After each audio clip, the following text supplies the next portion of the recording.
एक सिलसिला जो हजारों सालों से चला आ रहा है।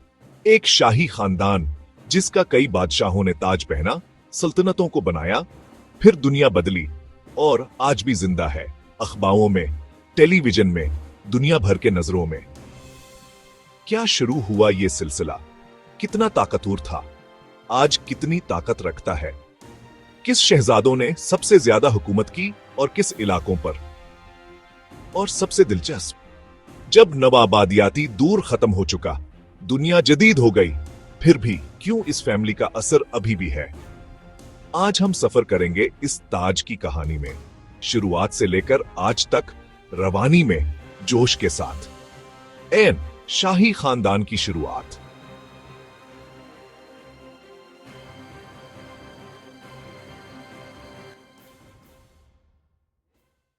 सबसे पहले हम थोड़ा पीछे चले जाते हैं, जब बर्तानिया अलग अलग रियासतों का जोड़ा हुआ था। Anglo Saxon, Norse, Viking, Wales, Scotland, हर जगह छोटी छोटी ताकतें थीं। लेकिन एक नया मोड़ आया जब नॉर्मंडी के विलियम दी कंकोरेट ने 1066 ईस्वी में इंग्लैंड पर कब्जा किया, जिससे एक मरकजी बादशाहत का मॉडल बना। और इससे पहले भी अगर हम एंग्लो सैक्सन जमाने की बात करें, तो जैसे एथलस्टन, एंग्लिस एसवी ने वेसेक्स रियासत को मजबूत बनाया, वाइकिंग का मुकाबला किया और कंग ऑफ द इंग्लिश का टाइटल हासिल किया। इस तरह यह शाही लाइन अब एक सादा कबायली लीडर से बढ़कर एक रूहानी और सियासी ताज पहनने वाले बादशाह तक गई। जब हम कहते हैं बरतानवी शाही खानदान शुरू हुई, तकनीकी तौर पर यह एंग्लो सैक्सन दौर से होती है और जदीद मानी में 1066 के बाद का नॉर्मन चेंज ओवर बहुत अहम है। इस वक्त शुरू में मोनार्क का हक बहुत ज्यादा था। वो कानून बना सकता था, अपनी आर्मी खुद रख सकता था, अपनी मर्जी से टैक्स लगा सकता था। लेकिन आगे जाके सीन बदला। अब हम देखते हैं कि मोनार्की ने कैसे अपनी ताकत बढ़ाई और शहजादों का दौर कैसे बना। कुछ मिसालें। हेनरी आठवें, हेनरी जैक्स बोरजे, इसने चर्च ऑफ इंग्लैंड बनाया, पापसी से अलग हुआ। इस तरह एक मजहबी प्लस सियासी मोनार्की का मॉडल तैयार हुआ।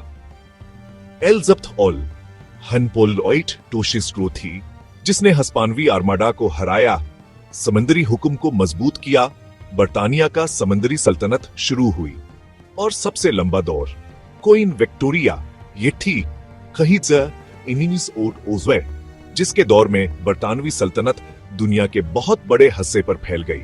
लोग कहते थे, the sun never sets on the British empire.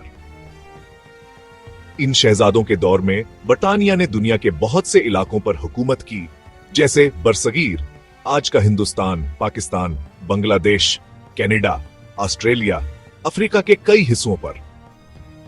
और जब हम आज के नाम से देखें, वो इलाके जिन्हें आज हम अलग अलग ममालिक के नाम से जानते हैं, इस वक्त इनमें से बहुत हिस्सा बरतानवी ताज के तहत था।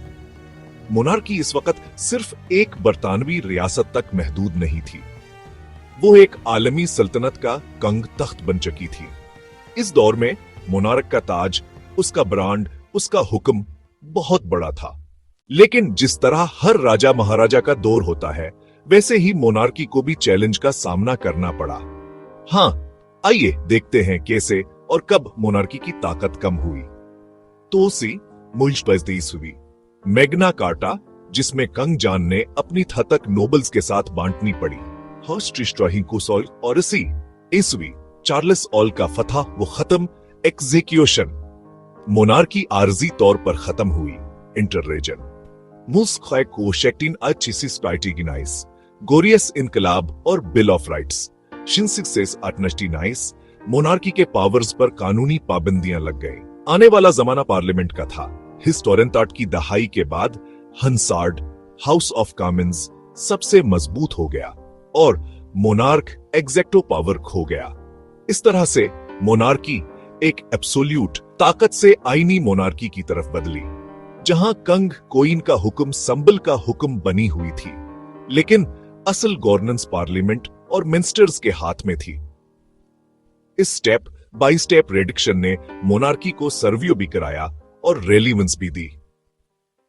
आज के जमाने में हम पूछें, क्या अब मोनार्की हुक्म करती है? सच ये है कि डायरेक्ट हुक्म नहीं, लेकिन असर जरूर है। आज के मोनार्क चार्ल्स सूम से यूके का हेड ऑफ स्टेट है। मोनार्क और शाही खानदान का रोल आईनी, नुमाइशी, संबोलिक। इनका काम state opening of parliament, weekly audience with prime minister, royal assent, अगरचे संबोलिक वगैरह। शाही खानदान members day to day governance नहीं करते, लेकिन उनका soft power, brand value, tourism attractor, diplomatic ambassador role है। जहां तक किस ममालिक में डायरेक्ट या इनडायरेक्ट हेड ऑफ स्टेट का सवाल है, यूके के अलावा कॉमनवेल्थ रेलम्स हैं जिनमें मोनार्क हेड ऑफ स्टेट है पर्सनली। फिर क्यों ये रिश्ता अभी भी मजबूत है?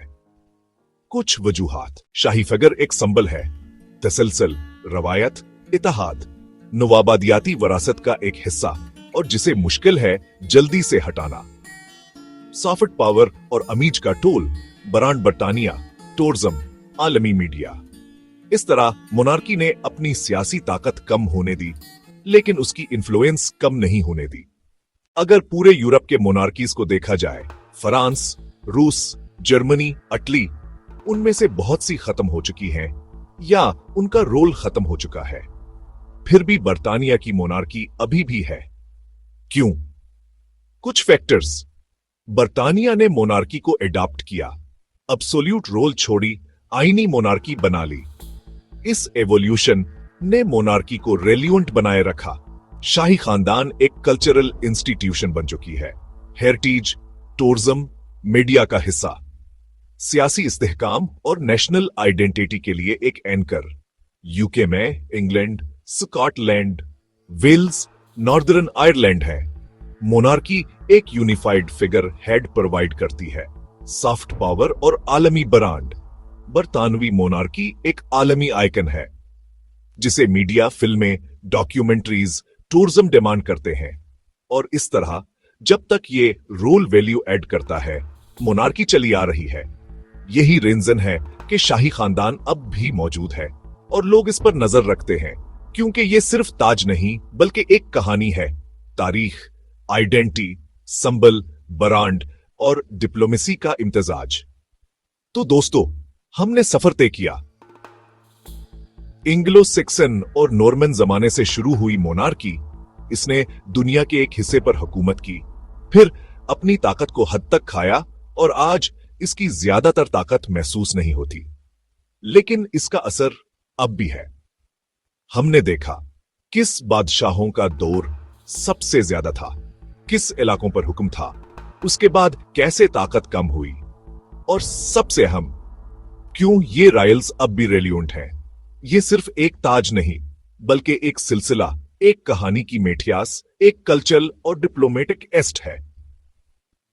अगर आप सोच रहे हैं कि क्या यह सिस्टम फ्यूचर में भी जिंदा रहेगा, तो जवाब है, यह लार्जली डिपेंड करेगा इस बात पर कि शाही खानदान खुद अपने आप को कैसे अपडेट करते हैं दुनिया के बदलते हुए नॉर्म्स के साथ। लेकिन इस वक्त तक ये ताज जहां बाकी है, इसकी छाओं भी बाकी है, और इस छाओं का असर अब भी दुनिया भर में महसूस किया जा सकता है। शुक्रिया आपका कि आपने इस वीडियो के सफर में हमारा साथ दिया। अगर आपको यह पसंद आया हो, लाइक करें, सब्सक्राइब करें और कमेंट करें कि आपको सबसे इंटरेस्टिंग हिस्सा कौन सा लगा। मिलेंगे अगले वीडियो में।